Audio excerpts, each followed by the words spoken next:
بسم اللہ الرحمن الرحیم. معزز سامعین السلام علیکم ورحمۃ اللہ. میں آپ کا میزبان رضا مصطفی آپ کی خدمت میں ایک نئے پروگرام کے ساتھ حاضر ہوں.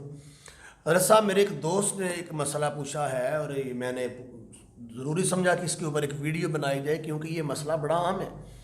اور وہ یہ ہے کہ استبراء، مسئلہ استبراء کہ بعض لوگوں کے پیشاب کرنے کے بعد قطرے خارج ہوتے ہیں ان کی پیشاب والی جگہ سے، اور یقیناً ان سے کپڑے جو ہے وہ ناپاک ہو جاتے ہیں. اور نبی کریم صلی اللہ علیہ وآلہ وسلم نے اس معاملے میں غفلت کرنے والوں کے لیے بڑی سخت جو ہے وہ تنبیہ کی ہے، اور اس کے بارے میں جو ہے وہ دوزخ کے عذاب کی تنبیہ کی گئی ہے.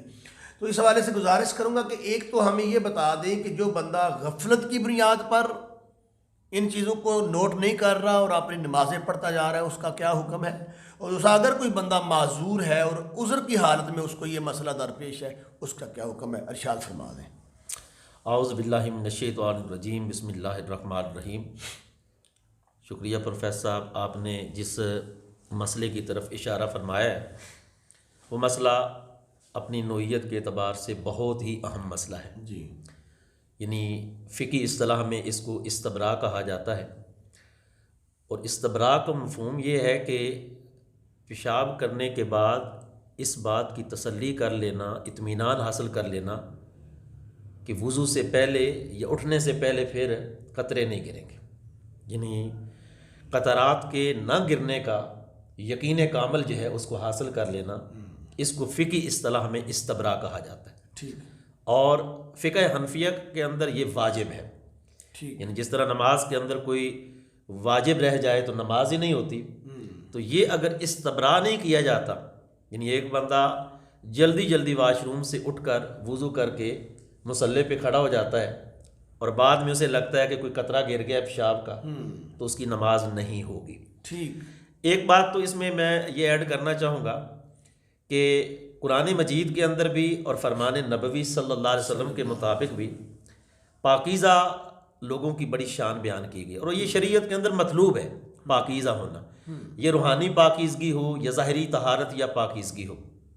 نبی کریم صلی اللہ علیہ وسلم نے ہمیں یہ درس دیا ہے کہ وہ لوگ جو اس معاملے میں غفلت کا شکار ہیں انہیں عذاب قبر سے دوچار ہونا پڑے گا. حضور علیہ السلام نے فرمایا، سنن دار قطنی کی روایت ہے اور سیدنا حضرت انس رضی اللہ تعالی عنہ راوی ہیں، آپ فرماتے ہیں کہ نبی علیہ السلام نے فرمایا تنزہوا عن البول فإن عامۃ عذاب القبر منہ، کہ اپنے آپ کو پیشاب کے قطروں سے بچاؤ، اس لیے کہ زیادہ تر قبر کا عذاب اسی بنیاد پر ہوگا. اور پھر وہ بخاری شریف کی خاص طور پہ روایت اس لیے میں ذکر کرنا چاہ رہا ہوں کہ وہ لوگ جو اس معاملے میں غفلت کا شکار ہیں وہ سنجیدگی سے اس بات کو سنیں. اسلام کے اندر اس مسئلے کو بہت ہی حساس نوعیت دی گئی ہے. حضور علیہ السلام وہ قبروں کے پاس سے گزرے تو آپ نے اپنی نگاہ نبوت سے دیکھا کہ دو بندوں کو عذاب ہو رہا ہے. آپ صلی اللہ علیہ وسلم نے صحابہ کے سامنے فرمایا کہ ان کو جو عذاب ہو رہا ہے نا، یہ کسی بڑے گناہ کی وجہ سے نہیں ہو رہا. ظاہر بات ہے یہ ہماری نوعیت کے حوالے سے حضور نے فرمایا نا، ہم ان چیزوں کو بڑا معمولی سمجھتے. تو آپ نے فرمایا کہ ایک کو عذاب اس لیے ہو رہا ہے کہ وہ پیشاب کے قطروں سے نہیں بچتا تھا، اور دوسرا اس لیے اس کو عذاب ہو رہا ہے کہ وہ چگلی کھایا کرتا تھا. تو ظاہر بات ہے ہم چگلی میں بھی بڑے دلیر ہیں، اور پیشاب کے قطرے اور ناپاکی اس سے تو ہمیں کوئی لینا دینا ہی کوئی نہیں ہے. غفلت رہی ایک طرف، لا علمی کی بھی انتہا ہے، اور اس معاملے میں ہم علم حاصل کرنا اس کو بھی سمجھتے ہیں کوئی ضرورت نہیں ہے. تو اس معاملے میں ایک تو اس کی فضیلت میں نے عرض کر دی. دوسرے نمبر پہ یہ کہ فقہا نے اس کے باقاعدہ طریقے بتائے. ٹھیک.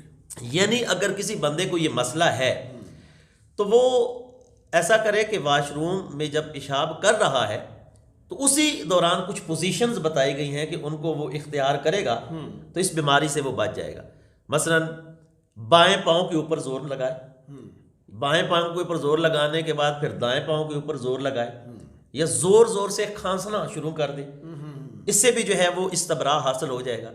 بلکہ فقہا کہتے ہیں کہ اگر کسی بندے کو چلنے سے استبراء حاصل ہوتا ہے تو واش روم سے نکل کر باہر تقریباً 40 قدم یا 20 قدم یا 10 قدم جس پہ اس کو تسلی ہو جاتی وہ اتنا چلے، استبراء حاصل کرے، اور جہاں کپڑے کے اوپر پیشاب کا قطرہ اس کو دھو لے، اس کے بعد وضو کر کے پھر اس کو نماز جو ہے وہ پڑھنی چاہیے۔ ٹھیک ہے۔ یہاں تک کہ اگر کسی کو لیٹ کر استبراء نصیب ہوتا ہے تو فقہا کہتے ہیں پہلو کے بعد لیٹے اور استبراء کر کے پھر وضو کرے۔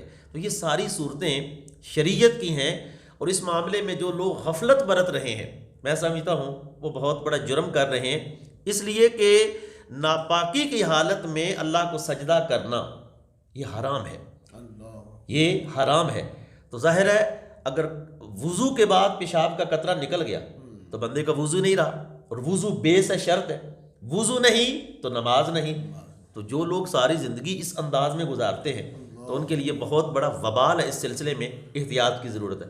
اور دوسری چیز جو آپ نے کہی کہ معذور آدمی، تو معذور کی تعریف یہ بیان کی گئی ہے کہ ایسا بندہ جس کو کوئی عذر لاحق ہو اور وہ اتنی دیر تک اس کو لگا رہے کہ جتنا ایک نماز کا وقت ہے، یعنی کبھی زندگی میں ایسا ہوا ہو مثلا ریح کا اس کا اخراج ہے یا پیشاب کے قطرے ہیں، تو وہ اتنے ٹائم میں اس کو مسلسل جو ہے وہ آتے رہے، سو وہ معذور ہے۔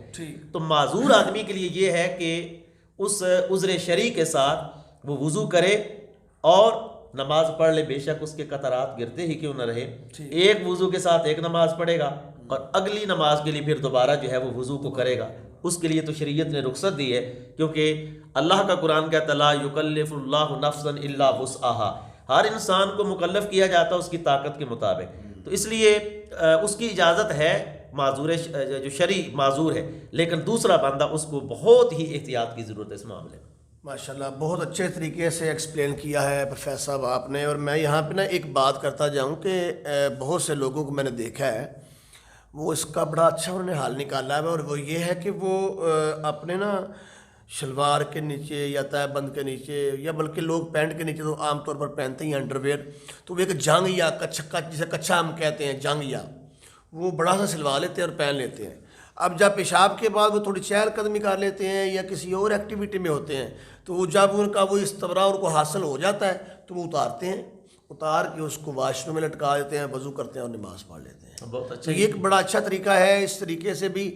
اور دور رسالت مآب صلی اللہ علیہ وآلہ وسلم کے اندر لوگ جو ہے وہ مٹی کے ڈھیلے لے کے طہارت حاصل کیا کرتے تھے، اور کافی دیر تک مل کے بعض لوگ اس کو استعمال کرتے تھے۔ تو آج ہاں جی آج کل مٹی کے ڈھیلے تو چلو مفقود ہو گئے، ہماری وادیوں میں نہیں ملتے عام طور پر شہروں کے اندر، تو اس کا بہترین طریقہ یہ ہے کہ ہم ٹیشو کا استعمال کر سکتے ہیں، ٹیشو کے استعمال کے ذریعے ٹیشو رکھ کے تھوڑا چہل قدمی کر سکتے ہیں تاکہ اس طرح کی چیز سے محفوظ رہ سکیں۔ اللہ رب العزت دعا ہے کہ اللہ کریم ہمیں عمل